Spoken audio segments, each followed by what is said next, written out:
이 새벽에 하나님 우리에게 주시는 말씀은 잠언 11장 28절의 말씀입니다.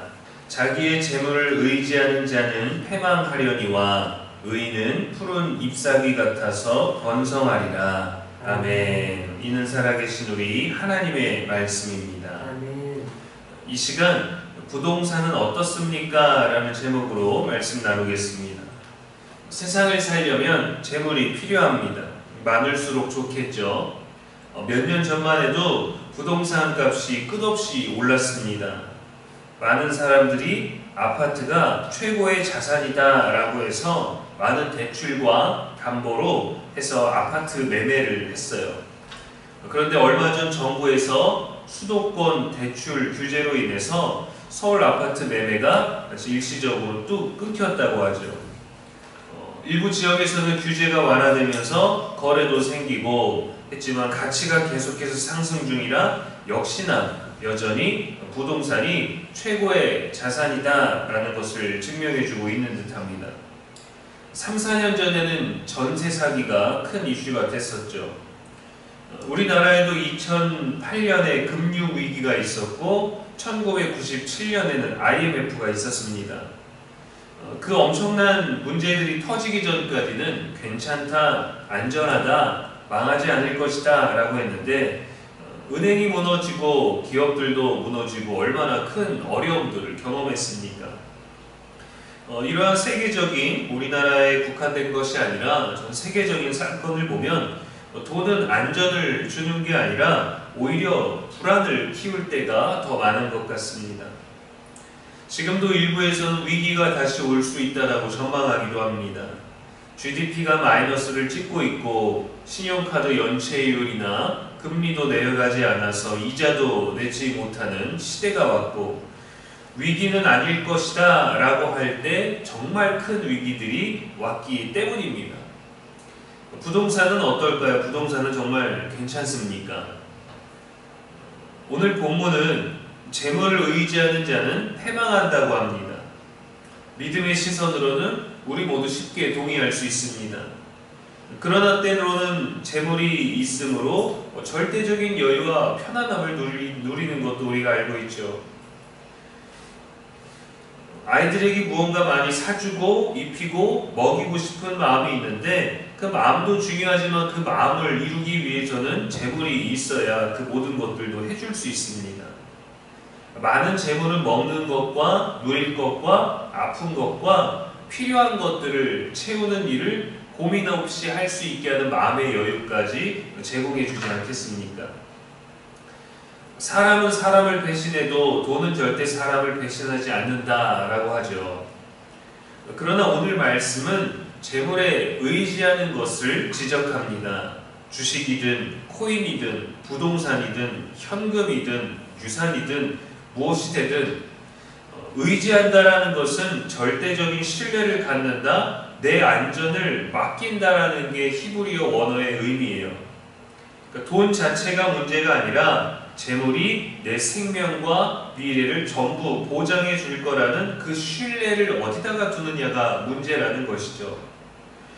우리는 물질도 하나님 앞에서 지혜롭게 구별되게 쓸 줄 알아야 합니다. 물질에 대한 부분이 얼마나 중요하고 또 사람이 그 부분에 얼마나 중심을 두는지 성경은 하나님과 재물을 연결짓습니다. 너희가 하나님과 재물을 겸하여 섬길 수 없느니라고 두 주인을 섬기는 것에 대해서 예수님께서도 경고하셨죠. 누가복음 12장에서도 한 부자가 소출이 풍성하여 더 크게 곳간을 짓고 쌓아두겠다고 합니다. 많이 쌓아두었으니 평안히 쉬고 먹고 마시고 즐거워하자 합니다. 우리도 이렇게 노후를 위해 자본을 충분히 준비해 놓았다면 즐겁지 않겠어요? 한 권사님은 안방에 현금을 장롱을 따로 두셨어요. 그래서 매일 아침 밤마다 그 장롱을 열어보시면서 현금이 쌓여있는 걸 보고 만족감을 느끼고 또 그 현금 냄새를 맡는다고 하셨습니다. 예전에 사역지에서. 은행에 넣으면 이자도 있지 않을까 싶은데 은행을 믿지 못하겠다 하시는 거예요. 은행도 망할 수 있으니까요. 또 사기를 당할 수도 있으니까요. 도둑이 오거나 불이 나거나 하면 어떨까요? 아무도 모르죠. 그분도 열심히 그렇게 모아서 그것으로 한 번에 현금으로 부동산 투자를 해야 한다고 하셨어요. 빚 없이 한 방에 현금으로 쳐야 된다고. 그래도 그분은 교회와 아이들, 학생들, 청년들, 젊은이들 또 다음 세대를 위해서 잘 헌금하시고 또 섬기셨습니다. 그래서 아유 감사합니다 라고 말씀을 드리면 하나님이 요래 쓰라고 주신 것 아니겠습니까? 하고 웃으면서 말씀하셨어요. 그분은 재물을 모으는 즐거움, 장롱을 열어보는 즐거움도 있으셨지만 본인 나름의 하나님의 이름으로 쓰는데도 즐거워하셨습니다. 오늘 말씀 후반절에 보면 의인은 푸른 잎사귀 같아서 번성하리라 했어요. 푸르다라는 것은 생명력, 지속성, 안정을 의미합니다. 의인에 대해서는 재물을 말하지 않지만 의인이라는 자체만으로도 재물이 아닌 하나님을 신뢰하는 인생이기 때문에 시들지 않는 나무처럼 항상 푸르고 견고하다라는 것을 말해줍니다. 그러니까 이 의인에게는 재물의 많고 적음이 중요한 게 아니에요. 하나님을 의지하기 때문에 그에게는 이미 재물이 없어도 재물이 있어도 그것을 분별하고 다스리는 능력이 있기 때문에 푸른 잎사귀와 같이 재물 이상의 생명력을 갖는다라는 겁니다. 돈을 붙잡으면 불안이 커지고 돈을 의지하면 있을 때와 없을 때 삶이 달라지지만 하나님을 붙잡으면 평안이 깊어진다는 것을 우리들에게 말해주는 것이죠. 우리가 정말 괜찮다, 안전하다, 망하지 않는다 라고 말하는 것의 기반이 어디에 있습니까? 부동산은 정말 괜찮습니까? 비싼 돈을 주고 아파트로 자산을 마련했는데 아파트 값이 떨어지고 할인받아서 들어오는 세대들을 입주 거부하는 이기적인 모습이 과연 아름다운 것입니까? 괜찮은 걸까요? 우리를 살게 하는 것이 통장 잔고입니까? 부동산의 가치입니까? 주식의 수익률입니까? 그것들이 하락하면 우리의 평안도 무너지지 않겠습니까? 물론 아파트를 샀다가 몇 년 사이에 계획대로 가치가 올라서 몇 억의 이익을 누리는 걸 보면 확실히 좋은 자산인 것도 맞습니다. 우리 노후를 위해, 자녀를 위해 열심히 준비하는 것도 지혜입니다. 물질을 통해서 삶의 이익과 다양한 것들을 누리게 되면 그것을 더욱더 의지하게 되죠. 하지만 그 준비가 하나님보다 앞서 있다면 오늘 말씀 앞에서 그 방향을 분명히 할 수 있어야 됩니다. 돈이 정말 내 보증이 되는지 아니면 하나님이 내 인생의 보증이 되시는지 점검해야 합니다.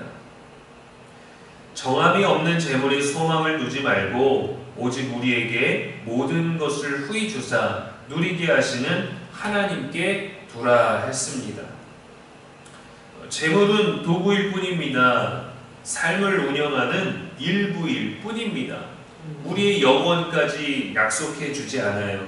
오히려 그것이 많을수록 영혼에 대한 것을 꿈꾸지만 영혼은 재물과 상관이 없다라는 거죠. 하나님이 우리 삶의 영원히 기반이 되실 수 있도록 그분을 신뢰하고 의지하는 최우선의 믿음이 하나님께 있게 되는 저와 여러분의 날들 되기를 주님의 이름으로 축복합니다. 아멘. 기도하겠습니다. 하나님 아버지, 우리에게 반드시 필요한 재물이지만 그 재물이 아니라 하나님께 인생의 소망을 두는 우리가 되게 하여 주옵소서. 불안의 뿌리를 뽑고 시대의 흐름이 아닌 영원한 하나님의 섭리에 맞춰 살아가는 우리가 되기를 원합니다. 세상이 말하는 것은 방법이고 일부일 뿐입니다.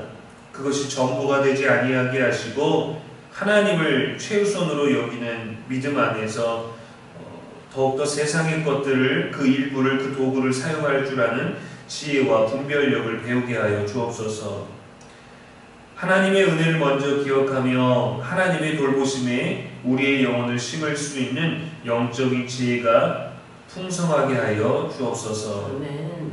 오늘도 우리 교회에 속한 성도님들의 삶을 지켜주시고 우리의 삶의 또 하루의 기반이 오직 하나님께 있음을, 또 하나님을 의지하고 하나님이 피난처가 되심을 분명히 알 수 있도록 성령이여 우리들의 마음과 심령을 주장하여 주시옵소서. 아멘. 오늘도 우리의 영원한 피난처가 되시는 예수님의 이름으로 기도합니다. 아멘.